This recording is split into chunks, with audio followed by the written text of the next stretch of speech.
Hello friends, Krishna classes में आप सबका बहुत बहुत स्वागत है। आइए आज इस वीडियो में हम पढ़ेंगे बीए फोर्थ सेमेस्टर की यूनिट फोर्थ जो पोइट्री है उसमें जयशंकर प्रसाद की आंसू। ये हमें दिखाई दे रहा है आंसू जो लिखी है जयशंकर प्रसाद ने, और ये आपको टाइटल दिखाई दे रहा है ना, द गार्डन ऑफ लोनलीनेस। ये क्या है? ये जो नाम है ना आंसू, ये तो हिंदी में नाम है और इसको इंग्लिश में ट्रांसलेट किया है चार्ल्स एस जे वाइट ने, और इसको टाइटल दिया क्या? The garden of loneliness. इस टाइटल को आप हल्के से नहीं लेंगे, इस नाम को, ठीक है, क्योंकि यहाँ पर कई मोस्ट इम्पोर्टेंट क्वेश्चंस बनते हैं, वेरी शॉर्ट या ऑब्जेक्टिव टाइप। यहाँ पहला क्वेश्चन तो मोस्ट इम्पोर्टेंट ये बनता है कि what is the English name of the poem आंसू। तो इंग्लिश नेम क्या होगा? गार्डन ऑफ लोनलीनेस, ठीक है। और हिंदी नेम क्या है? आंसू।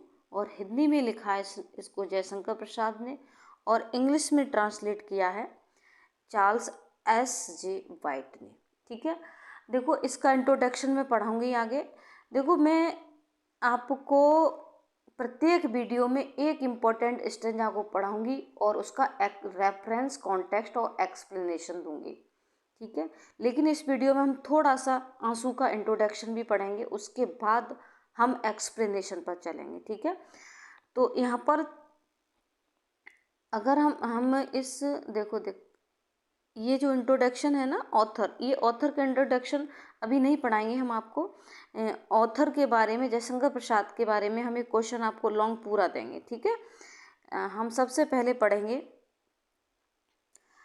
Introduction of the poem. अब देखिए इंट्रोडक्शन पढ़ना बहुत ज़रूरी है, क्योंकि यहाँ पर आपके वेरी शॉर्ट और ऑब्जेक्टिव टाइप क्वेश्चंस बनते हैं काफ़ी, और कहाँ कहाँ बनते हैं मैं आपको बताती चलूँगी। देखो, Aansu was composed in Hindi by Jaishankar Prasad. Aansu को हिंदी में जयशंकर प्रसाद के द्वारा लिखा गया है, या कह लीजिए जयशंकर प्रसाद ने इसको हिंदी में लिखा है। इट बाज translated into English by Charles S J white. यहाँ पर मोस्ट इम्पॉर्टेंट क्वेश्चन है ये, with the title garden of loneliness, ठीक है। और इंग्लिश में, इसको इंग्लिश में ट्रांसलेट किया है किसने? Translate into English by Charles S J White ने, ठीक है। और टाइटल क्या नाम दिया था इसको? गार्डन ऑफ लोनलीनेस, ठीक है। आगे चलेंगे। It is an autobiographical poem. ये एक ऑटोबायोग्राफिकल पोएम है, ये भी इंपॉर्टेंट क्वेश्चन बनता है। What type of the poem? The आंसू। आंसू किस प्रकार की पोएम है? तो कैसी पोएम है? ऑटोबायोग्राफिकल पोएम है, ठीक है। It is an elegy. ये एक एलेजी है, composed in memory of his wife. एक एलेजी है, ये पता होना चाहिए। एक ऑटोबायोग्राफिकल पोएम है, या ये भी पूछ सकता है in which form the elegy is written, ठीक है, किस फॉर्म में लिखी गई है? एलेजी है ये। एलेजी क्यों है? क्योंकि एलेजी होती है कोई व्यक्ति, दो प्रकार की एलेजी होती है, पेस्टोरल और पर्सनल। ये पर्सनल एलेजी है, जयशंकर प्रसाद ने अपने बारे में इसमें लिखा है, और इसने ये लिखी है अपनी पत्नी की याद में। इसकी पत्नी जयशंकर प्रसाद की, इनकी वाइफ एक्सपायर हो जाती है, तो उनकी इन मेमोरी मीन्स यादगार में ऑफ हिज वाइफ, अपनी पत्नी की, ठीक है। ध्यान रखेंगे, एक एलेजी है, ऑटोबायोग्राफिकल पोएम है, इसको नाम मिला है गार्डन ऑफ लोनलीनेस, और इसको किसने? चार्ल्स एस जे वाइट ने ट्रांसलेट किया है, ठीक है। आगे देखेंगे। He loved her so deeply that he did not wish to live without her. वह उसको इतना डीपली प्यार करते थे कि ही डिड नॉट विश, उनकी इच्छा नहीं होती थी, टू लिव, जीने की, विदाउट हर, उसके बिना उनकी जीने की बिल्कुल इच्छा नहीं थी। आफ्टर ग्रेट एफर्ट्स, बहुत अधिक प्रयास के बाद, Jaishankar Prasad recovered his balance of mind.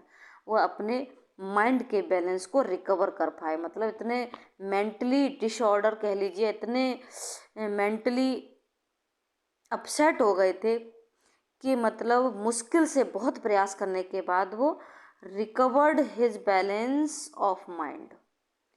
He saved his heart from breaking. उन्होंने अपने हार्ट को टूटने से बचाया।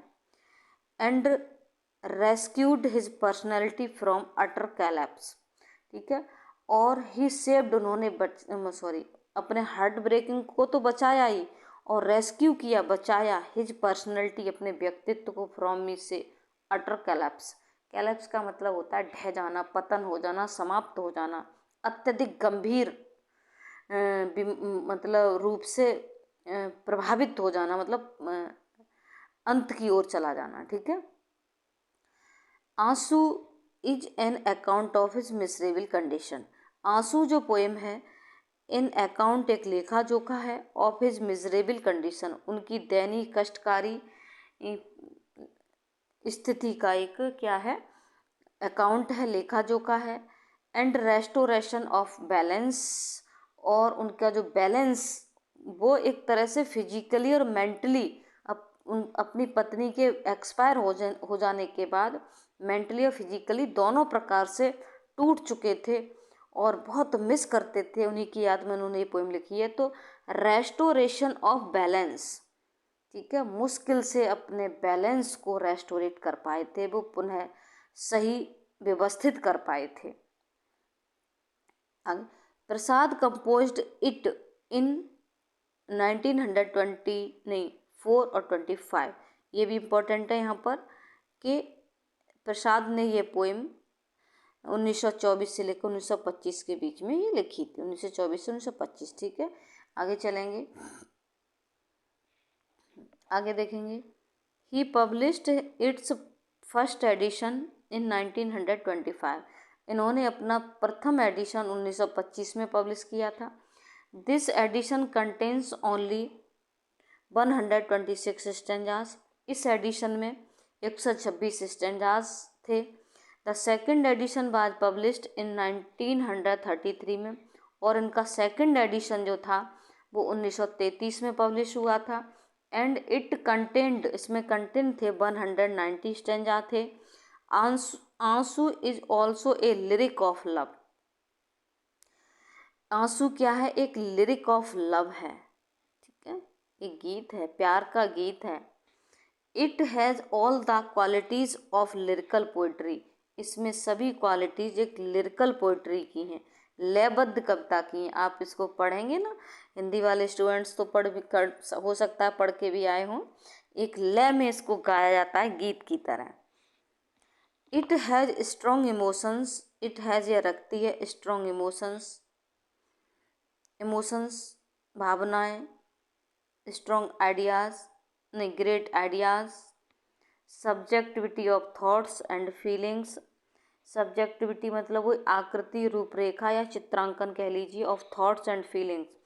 इसमें जो फीलिंग्स हैं जयशंकर प्रसाद की, जो थॉट्स हैं, उनकी सब्जेक्टिविटी दिखाई देती है, मतलब ऐसा लगता है उन्होंने चित्रांकन कर दिया है बिल्कुल। हाई इमेजिनेशन, उनकी उच्च कल्पना है। एंड पिक्टोरियल आर्ट, और उनकी पिक्टोरियल आर्ट है। पिक्टोरियल आर्ट से मतलब होता है, पिक्टोरियल का मतलब होता है चित्रों द्वारा अभिव्यक्त करने की कला, सचित्र, ठीक है, सचित्र कला है उनकी। आंसू इज ए लॉन्ग पोएम, एक लंबी पोएम है, consisting 190 stanza of 4 line each.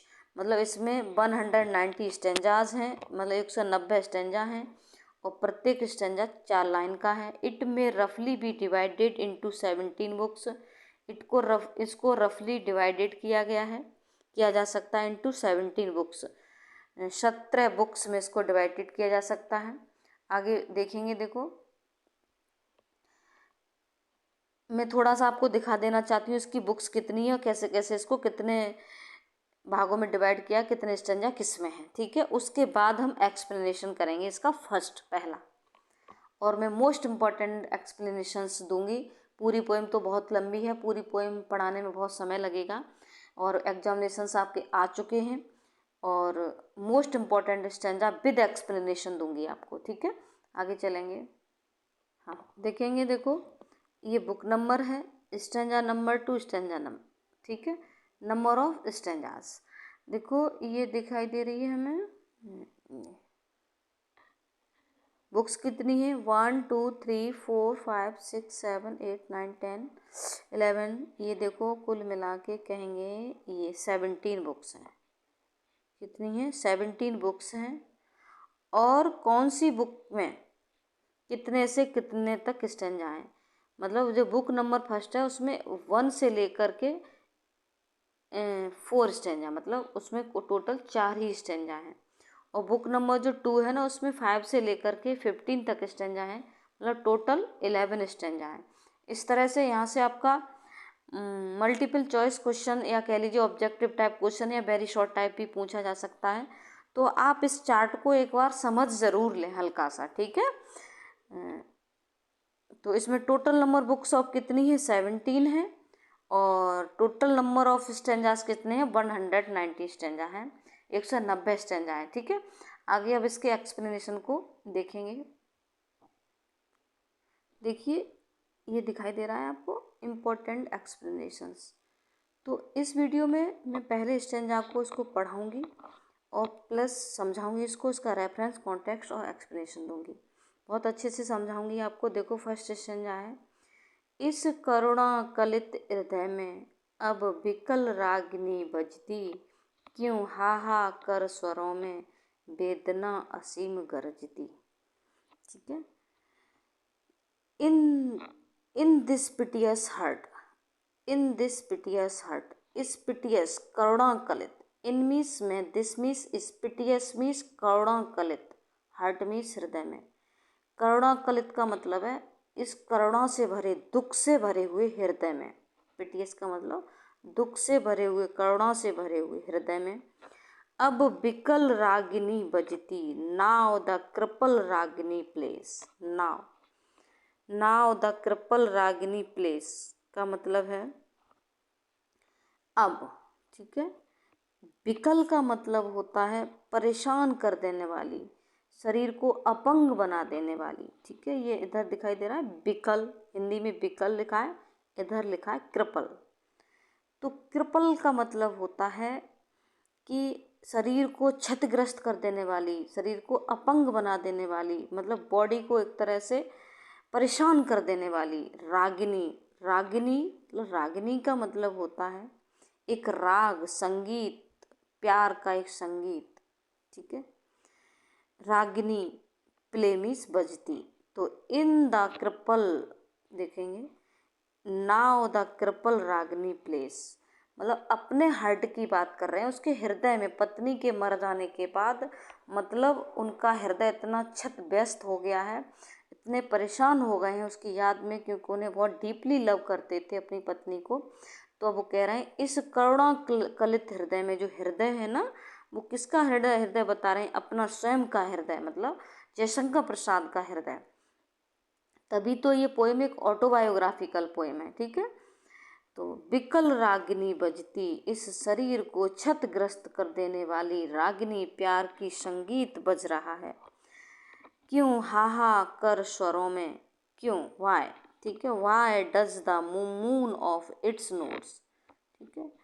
Y, क्यों, डज द मोन, मोन मीन्स हाहाकार, दुख, कष्ट, ऑफ इट्स नोट्स, नोट्स का मतलब स्वर, स्वरों में, क्यों हाहाकार स्वरों में। ये जो अंदर जो पीड़ा है, मतलब दर्द, प्यार की जो असीम वेदना है, स्वेल विद एन एंडलेस एक, एंडलेस मीन्स अनंत, एक मीन्स दर्द, मतलब असीम वेदना। एंडलेस एक मतलब असीम वेदना कह लो इधर, और इधर कहेंगे अनंत दर्द, ठीक है। विद मीन्स के साथ, स्वेल मीन्स गरजती, क्यों इस हाहाकार स्वरों में वेदना। तो why does the moon of its notes, क्यों इस हाहाकार, मतलब मोन मीन्स कष्ट, ठीक है, कष्टकारी स्वरों में, नोट्स मीन्स स्वरों में, ये एंडलेस एक्ट निकलता है, गरजता है, ठीक है। ये फर्स्ट स्टेंजा है और इम्पोर्टेंट स्टेंजा है। देखो इसको समझ में आ गया होगा, मुझे उम्मीद है आपको समझ में आया होगा।